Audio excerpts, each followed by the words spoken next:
దిల్సుఖ్ నగర్ కాల్పుల ఘటనపై మలక్పేట డీసీపీ సాయి చైతన్య స్పందించారు. పాత కక్షల కారణంగా చందు నాయక్ పై కాల్పులు జరిపారన్నారు. చందు నాయక్ వ్యక్తి వాకింగ్ చేస్తూ ఉండగా నలుగురు దుండగులు వచ్చి కాల్పులు జరిపారని తెలిపారు. ఘటనపై కేసు నమోదు చేసి దర్యాప్తు చేస్తున్నామని చెప్పారు. నిందితుల కోసం 10 టీంలను ఏర్పాటు చేసి గాలిస్తున్నామన్నారు. స్పాట్లోనే 7 బుల్లెట్లు స్వాధీనం చేసుకున్నామని తెలిపారు.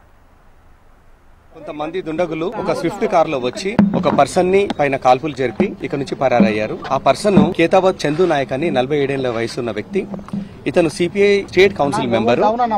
ఇతను రాచకొండ లిమిట్స్ లో ఉన్న చైతన్యపురి పోలీస్ స్టేషన్ లిమిట్స్ ఇక్కడికి సమీపంలో అతను నివాసం ఉంటున్నారు. అయితే ఉదయం వాక్ కి వచ్చినప్పుడు కొంతమంది అన్నోన్ పీపుల్ వచ్చి ఇక్కడ ఇతని పైన ఫైర్ చేయడం జరిగింది. సంఘటన స్థలంలో కొన్ని రౌండ్స్ మాకు దొరికాయి, కొన్ని అన్ఫైర్డ్ రౌండ్స్, అట్లాగే కొన్ని ఎంటీ షెల్ దొరికాయి. ప్రస్తుతము దర్యాప్తు కొనసాగుతుంది.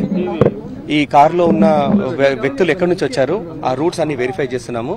ఈ ప్రాంతంలో సీసీటీవీ కెమెరాలు వెరిఫై చేసి అనుమానితులు ఎవరని చెప్పి వాళ్ళను వెరిఫై చేసే దర్యాప్తు కొనసాగుతుంది.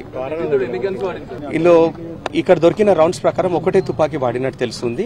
ఇంకొంచెం వెరిఫికేషన్ లో మా దర్యాప్తులో ఇంకొంచెం మాకు టోటల్ 5 రౌండ్స్ దొరికాయి. అందులో 3 ఫైర్డ్ రౌండ్స్ ఎంటీ షెల్స్, మిగిలిన 2 రౌండ్స్ అన్ఫైర్డ్ రౌండ్స్ అక్కడ సంఘటన స్థలంలో దొరికాయి. ఈ సంఘటనలో 3 లేదా 4 వ్యక్తులు ఇన్వాల్వ్ అయ్యారని చెప్పి ప్రాథమికంగా తెలుస్తుంది. మాకు ప్రాథమికంగా తెలిసిన దాని ప్రకారము ఒక కేసులో ఉన్నాడు ఇతను. ఎల్బీ నగర్ పోలీస్ స్టేషన్ సంబంధించి ఒక కేసులో అక్యూజ్ గా ఉన్నాడు. రెండో కేసు సంబంధించి ప్రాథమికంగా తెలిసింది వివరాలు, ఇంకా పూర్తి స్థాయిలో వివరాలు సేకరిస్తున్నాం. ఇక్కడ దొరికిన రౌండ్స్ ప్రకారం ఒకటే తుపాకీ వాడినట్టు తెలుస్తుంది. ఇంకొంచెం వెరిఫికేషన్ లో మా దర్యాప్తులో ఇంకొంచెం మాకు ప్రాథమికంగా తెలిసిన దాని ప్రకారము ఒక కేసులో ఉన్నాడు ఇతను. ఎల్బీ నగర్ పోలీస్ స్టేషన్ సంబంధించి ఒక కేసులో అక్యూజ్ గా ఉన్నాడు. రెండో కేసు సంబంధించి ప్రాథమికంగా తెలిసింది వివరాలు, ఇంకా పూర్తి స్థాయిలో వివరాలు సేకరిస్తున్నాం.